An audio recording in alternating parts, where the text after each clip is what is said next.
call to my colleagues. And one of the questions I want to direct to all of you as a panel to add as you see fit is on the question of the threat environment. I think most Australians and most people watching this will have a reasonable understanding, or at least an awareness of ransomware, because it's been well covered in the press and in the media, but probably less well understood and less well publicised is the foreign state actor threat in the cyber environment. So any witness who feels able to, I'd be really interested if you could outline what that threat entails and what we know about it today.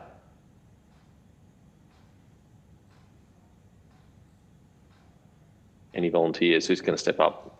I'll have a crack Please. at that. So I prepared an opening statement, and I won't read it now, but really the thrust of it is that as we become more interconnected and more dependent on digital technologies, there's just been a massive underinvestment in security. And that means that there's all sorts of opportunities for people who would like to take advantage of that insecurity. And that's both criminals and foreign states, and states have invested massively in cyber capabilities. And as that so the interdependence and interconnectedness is a trend. It's not just a point in time. We're increasingly reliant on digital technologies. So without the appropriate investment in security, that risk continues to grow. And people are taking advantage of that to get strategic advantage and also tactical advantage. I guess tactical, I'm talking about criminals and for particular operations. But in the grand game of geopolitics, people make gains using cyber capabilities. So some states have literally thousands of, or tens of thousands of people working on using cyber operations for intelligence and for gains. So that's kind of a very big picture overview of the situation. Many thanks. Mr. Krebs? So I think Tom covered it very well.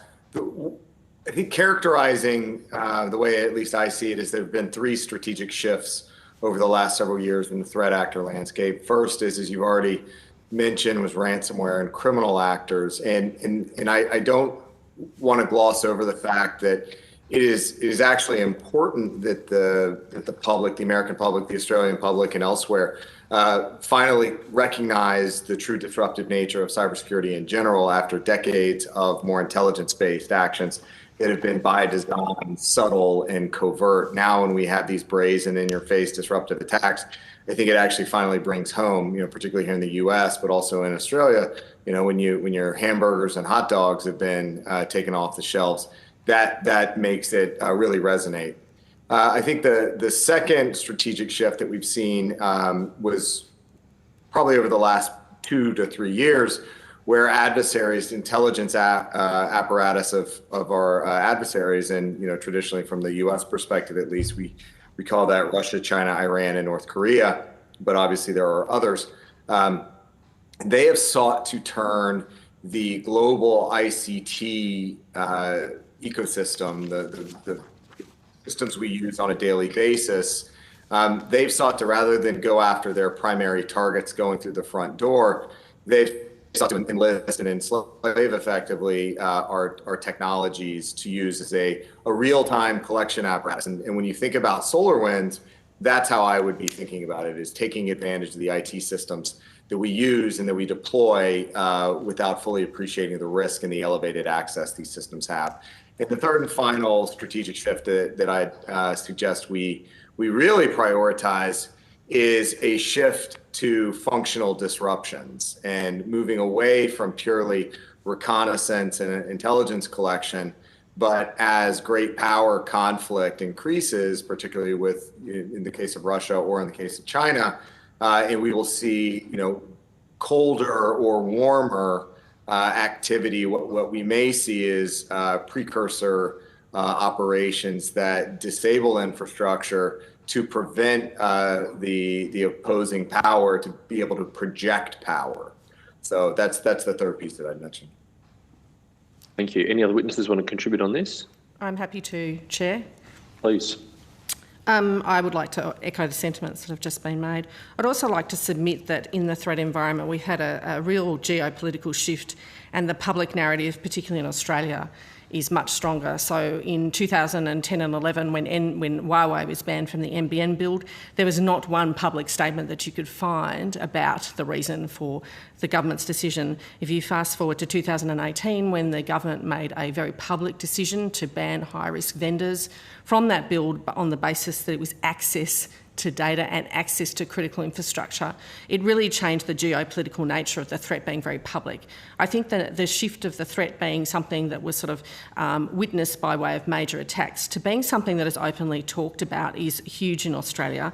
So we're seeing that play out with the ASIO Director General in his most recent threat assessment earlier this year, made a statement that foreign espionage, so that's incorporating everything, not just cyber but human, is at the highest threat level ever. So I think in Australia what you can see is that cyber underpins everything. The 5G decision was very open about it being a decision to restrict high-risk vendors to critical infrastructure. And it won't just stop there. I think Australia needs to think more broadly about cyber access, and cyber is an enabler for accessing critical infrastructure, but that we have now statements and a public narrative that is very open about the threat, the human and cyber threat in Australia, and why we need to look at it not just as a cyber threat but in geopolitical terms. So I think I'd just like to add that really there's a lot that's changed in the last 7 to 8 years about even how in Australia our public officials are describing the cyber threat and how it's intertwined with our place geopolitically, and what that means for us, not just being the recipient, obviously, of ransomware attacks, because Australia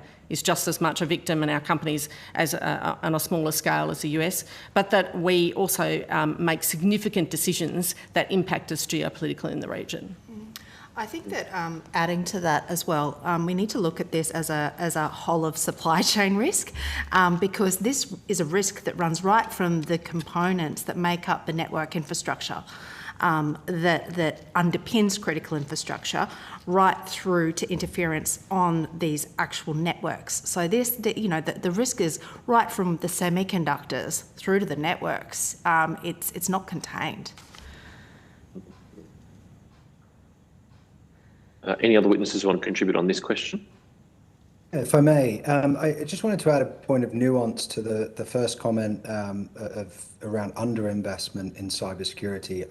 I think that is probably correct overall, but I'd add to that there's an uneven investment in cybersecurity.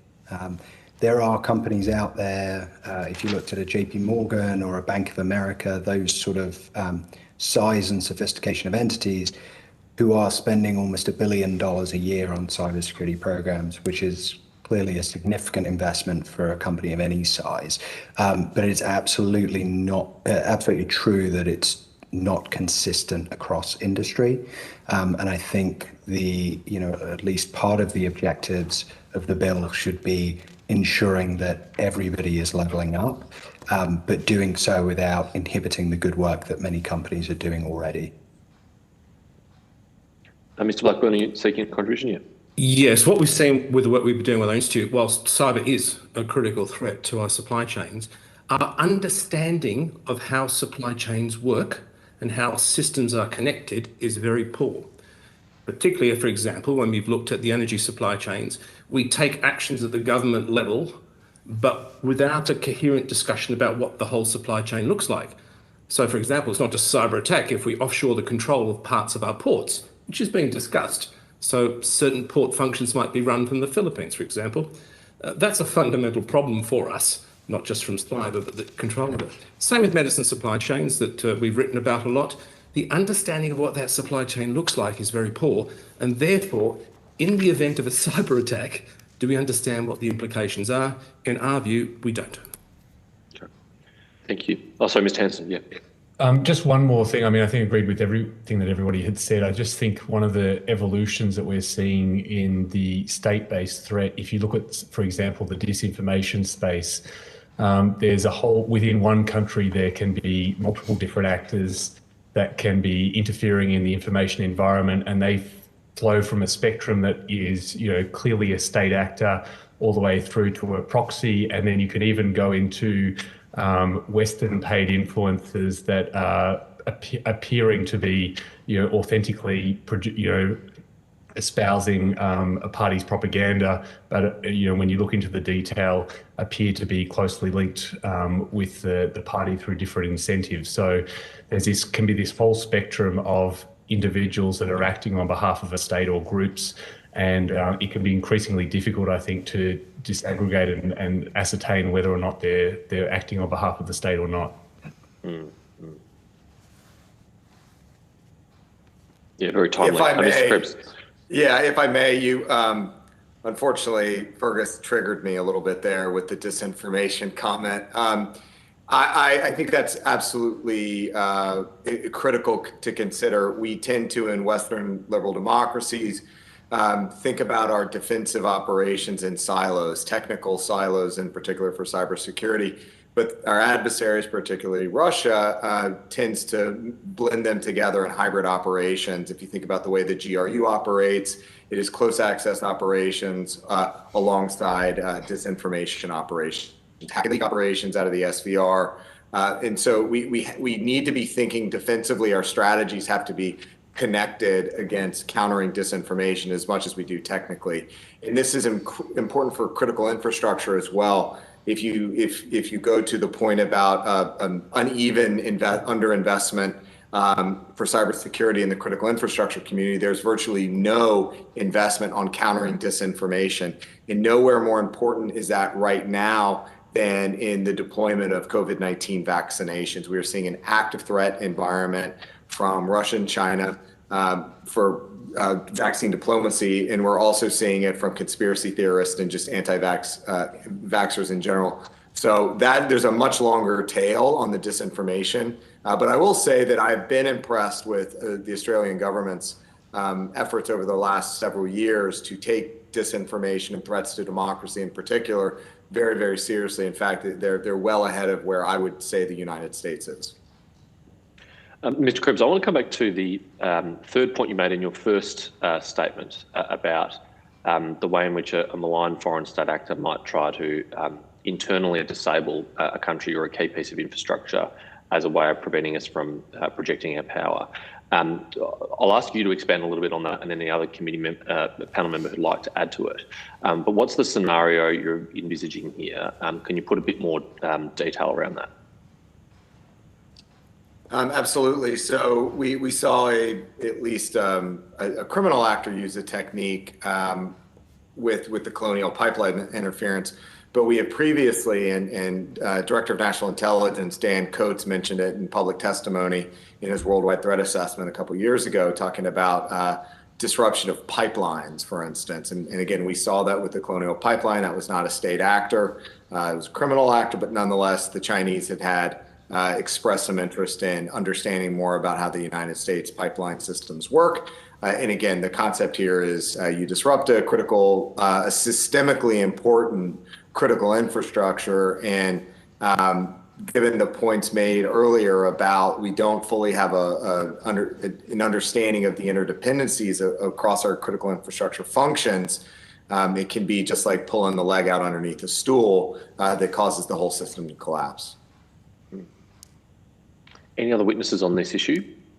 I think, if I may, I would echo that. I think the other issue with disruption of, say, the pipeline, like Colonial Pipeline, it's also the mere fact of the threat to disrupt. So sabotage is something that goes hand in hand with that, and even a water supply, the threat to disrupt, say, water supply can be equally as crippling until, and that can go hand in hand with disinformation. It can be equally as crippling until it's found to be without merit. So I think the uplift, and while I note other witnesses have talked about, some companies invest incredibly, we do know that in some parts of critical infrastructure where they run operational technology, OT, legacy OT, and they are old systems, that can be particularly prevalent. So that's why bringing everyone up to a standard, and at least some of those critical infrastructure providers, will diminish some of that. But I think we can't get around the sort of triad of sabotage and disruption and again, sort of integrity, which all underpins and is sort of fueled by disinformation solution is not helpful. So I also would probably look to praise the work of the US Department of Justice's ransomware task force, that when they were able to actually go back and by offensive means and get the digital wallet where the ransom was paid, they were not only successful in doing that, but they had an incredibly effective media campaign where at the same time I think they went to something like 30 different outlets across the US to really put the story out before that story about what they did could be in any way watered down or ameliorated or changed by others. And I think there's so you can see this as really not just, it's a bigger problem than a technical and human, it's a cross-jurisdictional, cross-institutional approach to diminishing misinformation, sabotage and threat. It's quite easy to imagine the pretty devastating impact you could have in a prelude to a regional crisis of disabling a critical infrastructure in Australia, water, as you say, electricity, and how that might prevent our ability to intervene in a regional crisis.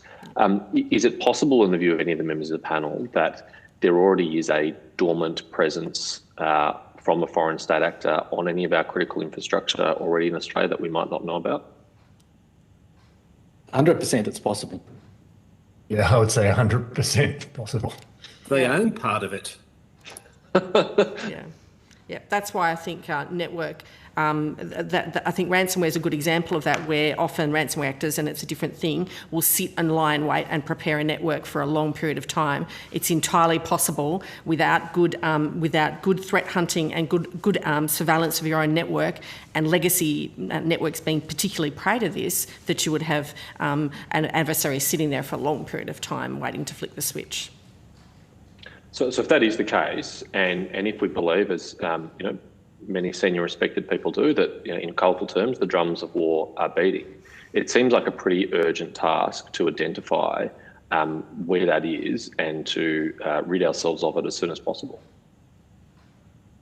Absolutely. Yeah, I think the other side to this is that perhaps given the capability that we're up against and the fact that other states perhaps wouldn't be doing their jobs if they weren't trying to do that.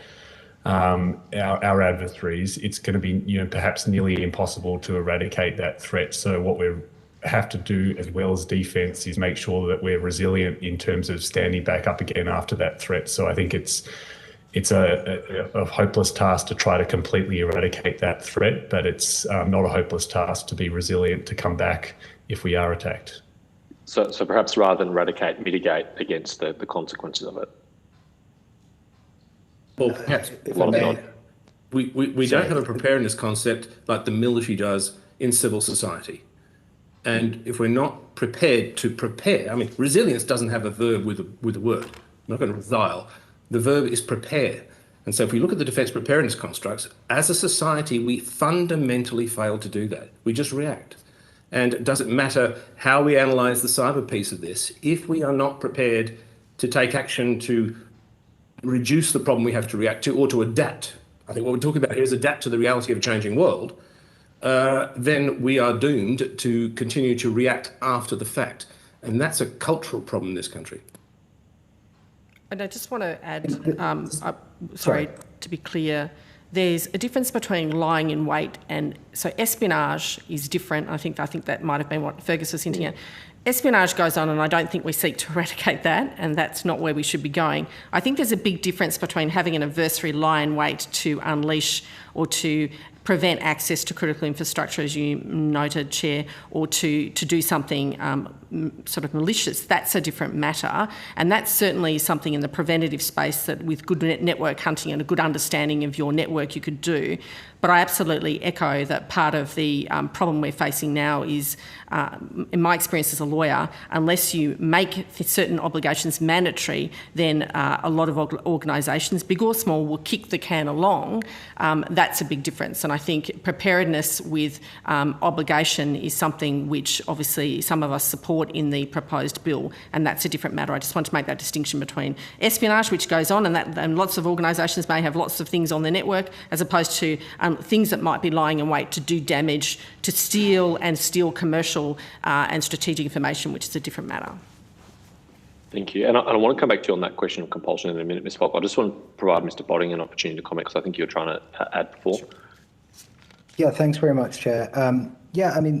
to echo John's point about preparedness, this is where we go back to the basics of instilling cyber risk management best practices, which is to say, and apologies, my camera's hopping around there, which is to say we're, identify, detect, protect, respond, recover. It is absolutely an assumption that a company should make that whether it's today or at some point in the future, that someone will be able to breach the perimeter and be on their networks. The question is, have they put in place appropriate practices to have protected in advance and be able to respond and recover effectively? That's as much, if not more, a part of the equation as whether an advanced persistent threat can make it through the perimeter at the outset.